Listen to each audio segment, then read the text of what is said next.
Drew started a sermon before we went to break about the grace.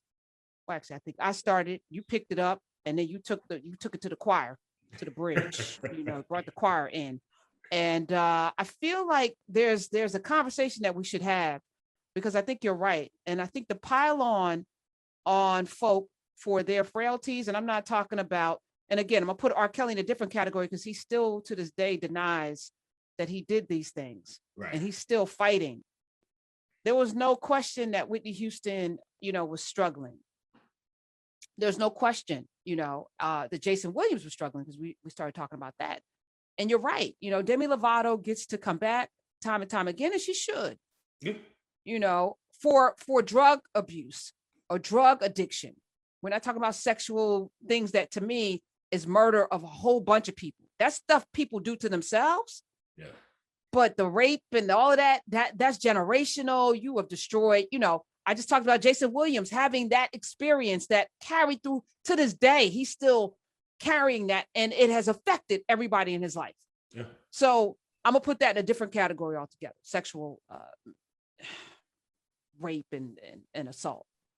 But the drug addiction, I said, I'm glad I got to be this age, because I grew up thinking people who are on drugs were weak and that they were somehow, not morally sound, and if they would just do this, and if they would just do that. We all have family members, and you're just like disgusted by them. You don't want them around you.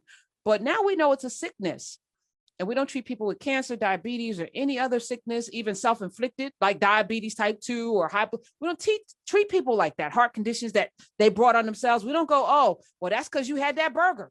That's because you eat them burgers every day. That's what you get. We don't do that to them. Yeah. So I'm glad that we've evolved, but now we need to carry that grace forward. And I thank you for bringing that up today. Most definitely. I mean, especially Karen, because so much of addiction, I mean, full out, we know that addiction causes people to do all kinds of things to themselves and to other people, right? But just the way, I feel like the way other cultures get a chance to do this and come back and not have the entirety of their legacy diminished or depleted or demonized or just diminished. The way I wish that Black artists and our icons were protected in a different way, right? I mean, it goes back to, you and I had the whole Aretha conversation, right? And there's a lot of profit, I think, in tearing down Black icons, right? Mm-hmm. It is a profitable business to tear down Black icons and to tear down Black institutions. There's a reason why you can get a reality TV show made about Black churches that's negative, or to show Black Black colleges and universities in a negative light, or to show whatever it is. If you can show something that is lifted up, that is part of the Black excellence narrative, or a person that's a part of the Black excellence narrative. And if you can flip and get a reality show about it, where you can peek behind the curtains and poke holes in the image, or show that it's really grimy, or it's really not as much money as you think it is, or they're not as smart as you think they are, or they're not as classy as you think they are. All of those things, there's so much profit in that. Mm-hmm. There's so much profit in tearing because if I can look down my nose at somebody, I don't have to work on myself. I don't have to think about the things that I need to work on, because I'm not as bad as that. I didn't do that. When you said that, I thought Robert Downey Jr. got to come back and be Iron Man. Yeah. I mean, he had a whole almost 5-6 years where he was arrested a bunch of times for cocaine, heroin, marijuana. He went through treatment after treatment, unsuccessfully came back. He was like, I have a shotgun in my mouth and I have my finger on the trigger. I can't get out. He was arrested at 96. He was arrested with unloaded 357 Magnum, speeding. 99. Another, he had a whole long period of issues because of drug addiction. He got to dust himself off, come back, and be a hero. Be a superhero. A superhero with a superhero check and a superhero legacy, right? And that his drug addiction for Robert Downey Jr., his drug addiction will be an asterisk in his story. Yep. And I feel like the way that Whitney Houston has been treated is that her God-given talent, her supernova talent, is at this point almost an asterisk in her story, as opposed to all of the other stuff that's in it, right? Like every one of these things that comes out about her, none of it is created in love of her and her talent. You better None say of that. it. And all of the people that ate off of her when she was alive that are now profiting from selling out her name because you didn't take care of that money or you didn't figure out how to have a career off of the teat of Whitney Houston. Shame on you. Shame on you. Shame on you. Shame on you. And all the people right now who are besmirching the name of Aretha Franklin, who when she was alive was fiercely protective of everything and wouldn't greenlight a damn thing. Right. Now you're going to do a whole genius series on, are you kidding me? Like, and when I watched the first, because I had, Courtney B. Vance on, so I had to watch these first 2 episodes to see story arc to have a conversation with him. But I was furious watching, furious, because I know that she would never, if she were alive, allow that to happen. So why are you allowing that to happen? Right. People. Right. And I think I think it's also interesting too that the links that people will go and to profit off of someone after their death, right? There's no way that Clive Davis, let's just be honest, he was one of the executive producers of this, who comes off as very much the white savior figure in the story of Aretha Franklin, in the Aretha Franklin genius story, right? There's no way. Wait, I didn't even get that far. So he was one of the producers? I watched the whole thing. Oh my goodness. No, he has a whole part in the story. He's also part of the executive production team on the new Whitney, because there's yet another one coming out on the new Whitney movie, right? And I just think about that. There's no way that Aretha Franklin would have let this come out and tell the story of her father in this way. For better or worse, there's no way that Aretha Franklin would have greenlit a story that would talk about her father's story, no matter how much of it's true, right? That would use her father as the villain or a villain in the story of her life. Aretha Franklin wouldn't have done that. Which is why we have to be fierce about the protection of our own narratives, telling our own stories, and not being co-opted and so financially insecure and morally bankrupt that we make decisions that, because these narratives get set in stone. And 100 years after we're all dead and gone, this becomes the story. Because we can't control it at that point, right? There's nobody left to say, no, that's not how that went down, or here's nuance to that, or, once that is out of the, which is why we have to, and somebody got to jump on the grenade, like toss it back so that we can protect, because this is all we have are our stories. And as people, it seems like there's a lot of glee in the jumping on, like even Paul Pierce is like, he should know better. I'm gonna move on from it. I don't really care one way or the other. I think he's gonna be good financially. And I actually think he'll be back.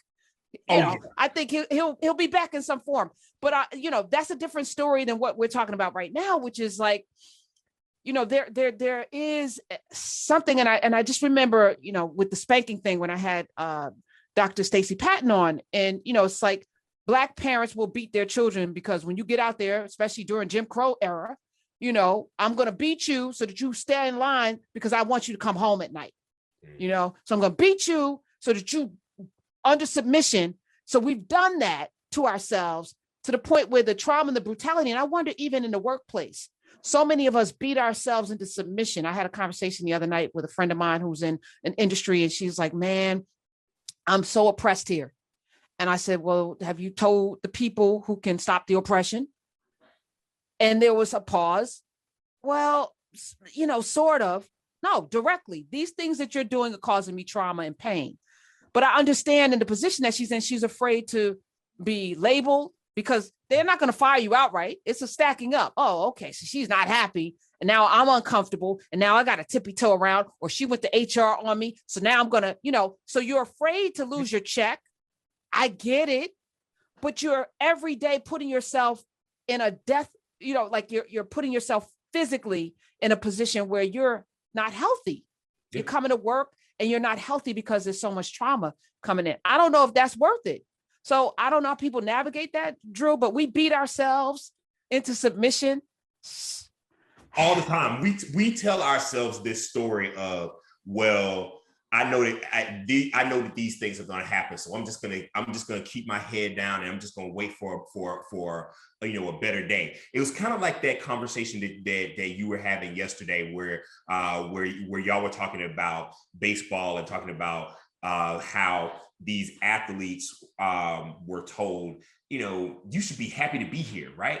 And I feel like that sometimes we've heard that story on other people so many times that we tell ourselves we should be happy to be here. Like, nobody else in my family has got this good job like I got, or I should just be, I'm happy to be here. I don't know what I'm gonna do if I lose this job or whatever. God will make room for your gifts. That's number one. God does not want you to be in a position where every day that company is robbing you of your joy, robbing you of your edges, robbing you of your hairline.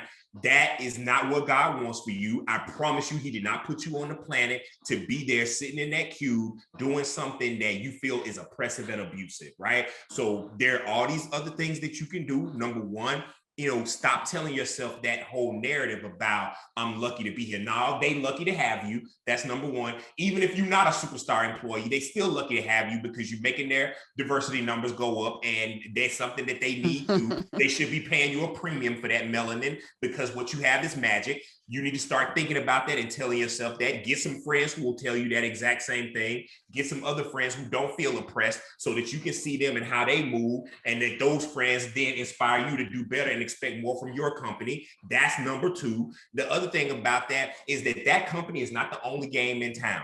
You go to that, you go in there or go in those doors, tell them these are the things that are happening to me that I feel like are inappropriate, that don't work, because it's like, listen, I've heard there's a million different people that say, but there's only one way that I think of that's someone who said it best, is that if Zora Neale Hurston was basically like, look, if you let them kill you all the time, over and over, a million deaths, and then you don't complain about it, you don't say something, they'll kill you and say you enjoyed it, right? And so then people are surprised when you pass out at work, or you leave, or you finally go out and get a job and then you leave mad. They like, wait, what? We thought you was happy with these microaggressions and all this stuff and us giving you bull crap work. Say it. You got to speak up for yourself, because there's a new crop of employees now who are using their voice nonstop. If you feel like the company is doing something that it should not be doing, that you should have a voice in, then figure out who else shares that same thought process with you. There are employee resource groups in all of these companies, all of these major companies. If you have a Black employee resource group at your company right now, and y'all have not told the leadership of the Black employee resource group, or y'all have not told the CEO of your company that we too would like you to make a statement and take a stance against the voter suppression that's happening in Georgia, because we have people who work in Georgia and employees who work in Georgia, then what is that employee resource group for? Y'all just having happy hours and potlucks if you're not actually being a forcing factor for your company to be on the right side of history. All you have to do is ask. What's amazing? Sometimes, like you said, people don't realize they're being abusive, right? So if you tell them and they keep doing it, then it's on purpose. Right. But if you tell them and think, but if you say nothing, you're guaranteed it's going to continue, right? So you have two options, right? Either you'll know for sure, then there's an HR situation, right? Because I've told you in writing, you got to have a paper trail that these things make me uncomfortable, and this is a toxic environment for me. If it doesn't change, now you go to HR, and that's a level of protection that we all need, because you want the pain to stop and you don't want your check to stop. So you got to place things in motion. But sometimes the folk don't know because they've never had to consider you. Yeah. Like, just the workplace never had to really consider your concerns. They're operating the way they always have, like the police force. So you're right. They're usually shocked when you get that last straw. Yeah. And you turn the tables over like Jesus did in the and they're like, what is all of this aggression, where's this coming from? I can't believe she was, and they're shocked because you never told them, because they're not really meaning to be evil a lot of times. A lot of times. Listen, Karen, I can't tell you how many times that I've sat in a room with people who don't look like me. And I've said to them, you know what this is like? I was like, being other, being Black in these spaces, it really is like having an elephant and a mouse in a room together. And the mouse has to know everything about the elephant just to survive. Just to survive in that space, I've got to know how the elephant moves, how it reacts, how it responds to things when it's happy, when it's sad, when it's tired. But the elephant can move through that real estate without even having an inkling of anything about what to consider about the mouse, or be blithely unaware that the mouse even exists, right? That's what that feels like, right? Most of the white people that I've engaged in conversations, like real talk conversations, they don't even have a real frame of reference for what racism really is. It's an ethereal idea out there, like talking about a supernova or a black hole. Like, they know it exists in theory, right? Or that it's a possibility, but they have no real frame of reference for it. And so if you haven't said, oh, this right here, that's racist, or this right here, that makes me feel uncomfortable because of these things, I promise you, they haven't already, most people haven't already done the homework to understand what your experience is. So if you want to stop having that experience, unfortunately, you got to be vocal about it, or go somewhere where you are not having that experience. Because there's two types of cultures out there. It's like you said in that conversation yesterday, Karen, it's like you got a Major League Baseball type culture, where it's a culture where it forces people who come to work there to conform to the culture, or you got an NBA type organization where it is a culture that says, we're going to adapt the culture to the people we need to make this thing work, right?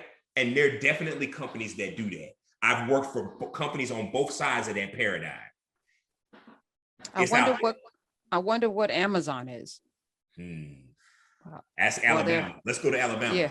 Bessemer, Alabama, the warehouse there, they are, this could certify or reject the first Amazon union in Bessemer, Alabama. It's all on you. It's coming this week against the backdrop of intense scrutiny. Union drives have been squashed for years at Amazon, but the past 12 months during this pandemic has shown workers, because we've seen now people who work in the warehouses, they're essential workers. They're super important. There's no Amazon without them. So now, yes, and safety measures, folks dying, people getting fired for walking out, organizing. The National Labor Relations Board has found that 2 outspoken Amazon workers were illegally fired last year. This is just yesterday that came out. And the government agency also confirmed yesterday that it found merit in the case, adding that if Amazon doesn't settle these cases, a complaint will be filed by the National Labor Relations Board, and a trial. They don't want a trial, Amazon. And you don't want a trial. You don't want. They don't want them headlines. Especially not a trial that's open to the public, or a trial that'll be open to reporters and journalists. Amazon has got a lot of juice, but they don't have enough juice to stop all reporters from reporting on it. You could buy all of the newspapers you want, which he's trying. Yeah, Jeff Bezos. Also, a new survey, and this is this Tech Tuesday, in the tech field, which often is criticized for being predominantly white, has seen an uptick in problematic behavior towards women and Black people of color during this pandemic. Between May 2020 and February 2021, Project Include, which is a nonprofit founded by Ellen Pao, that advocates for diversity in Silicon Valley. She surveyed nearly 3,000 people across the country and found some disturbing trends. Overall, participants reported an increase in harassment based on race, gender, ethnicity.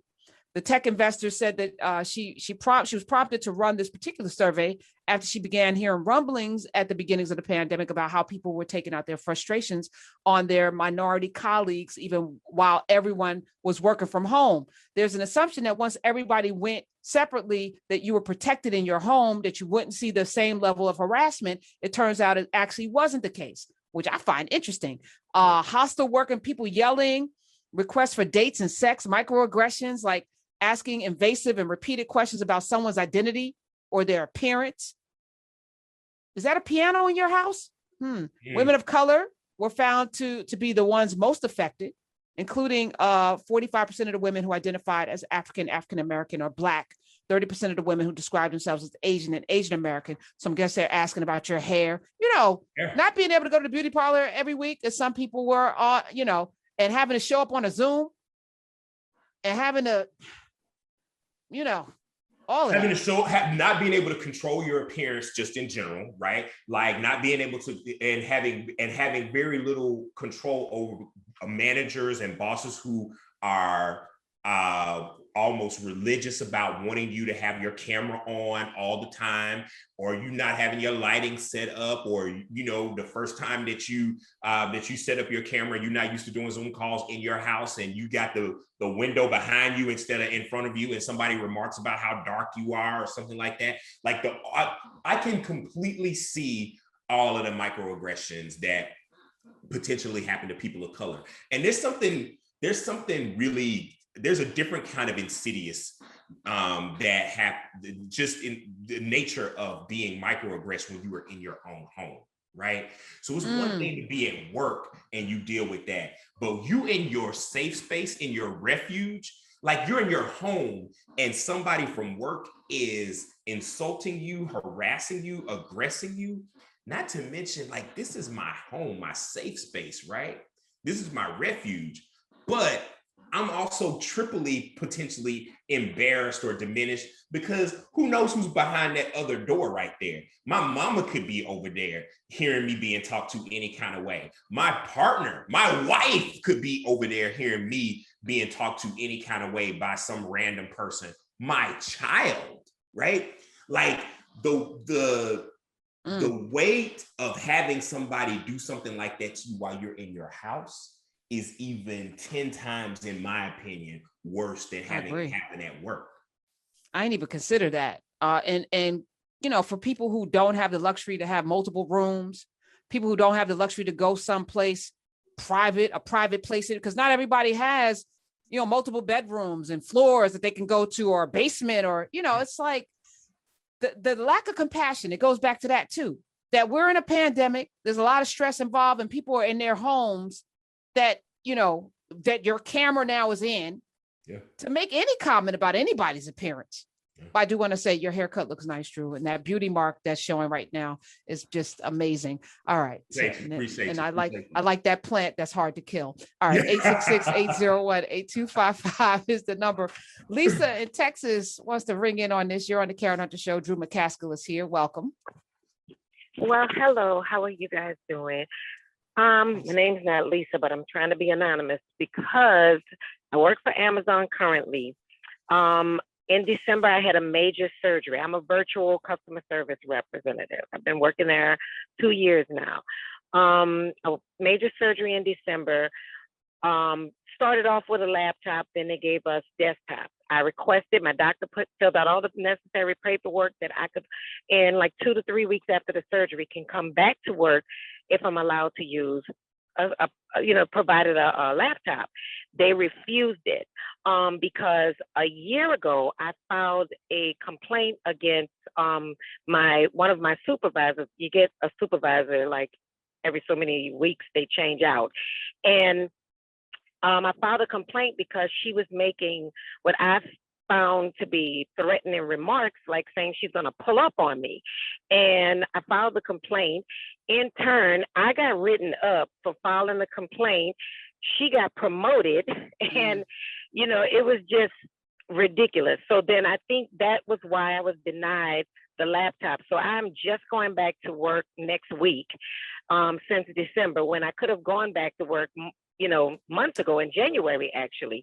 So when you guys are talking about right now, saying about how people are wanting you to show your face and all that, I'm a virtual customer service rep. There's no facial contact with customers, but when they started having meetings because they couldn't tell who was who, they started saying, "Oh, you got to turn on your camera," and I refused to do that. So that was another issue that they had. They couldn't do anything about it, but they use it against me. So I'm very interested in knowing about this union. I hear everything about the warehouse workers, but there's stuff that customer service reps go through as well. When the pandemic started, there's like, oh, you have to make sure that your house is quiet. And I'm like, the kids are home from school. What am I supposed to do with them? Well, you need to make arrangements for your children. And in a pandemic? like, that's during so the crazy. pandemic, yes. So I can't wait. That's one of the reasons going back. Well, I'm going back because I need the little stupid job, but I can't wait to see how they're handling it now, because up until December, it was like, we want it, I forgot what they call it, but like they want silence or noise-free environment while you're working, but everybody's kids is at home. Here I'm talking to doctors and the children, virtual appointments with the doctors, and their kids are behind them cutting up. Yeah, because we're in a pandemic. You know what? It takes people like you in Texas telling your story for other people to hear it in Atlanta, other people to hear it in California and Florida, to know that they're not alone. And that's when it starts happening. That's why we have to share these stories. We have to tell what's happening. We have to speak up. Those two, and then somebody's got to sue. Like those two women, that's going to be a whole ass mess. And then somebody's got to organize, because they can't fire everybody, because Amazon doesn't work without the workers. There's no Amazon without the workers. And they could try as many robots as they want in them warehouses, but yeah, buddy. Yeah, it ain't gonna happen. That robot is not currently gonna be able to tell the difference between that a clock and a block of toilet paper. That you gonna need actual real people to stuff that stuff in those boxes and stuff like that.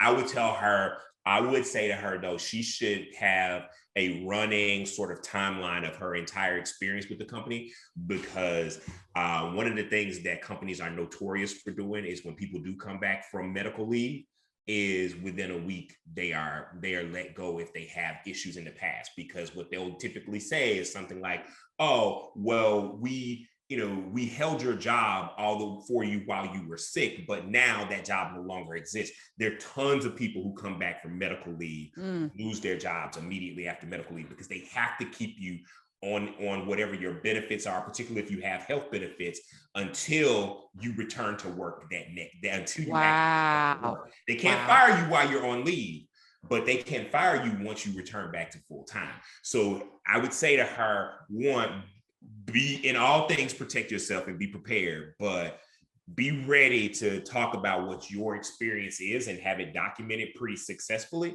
because sometimes the difference between somebody saying, is it more of a hassle to just let you go, or is it cheaper to keep her, if they feel like that you have awareness of what the optics are and what your rights are. So should she file a complaint with HR before she comes back about the things that happens, as a preemptive strike? Yeah, I think that she should definitely read the room when she gets back. They may not fire her that first day, but she'll know when she gets back how it's the temperature is, and she should be at the point where she's reading the room, and then start to have that conversation with HR immediately. Because the other thing is that they're not going to fire you while you have an active HR complaint either. They got that's what I'm saying. Preemptively strike. Yes, we gotta do all of these things. And let me thank you for sharing that, because I know you're not alone in this, and thank you for the good advice you're giving.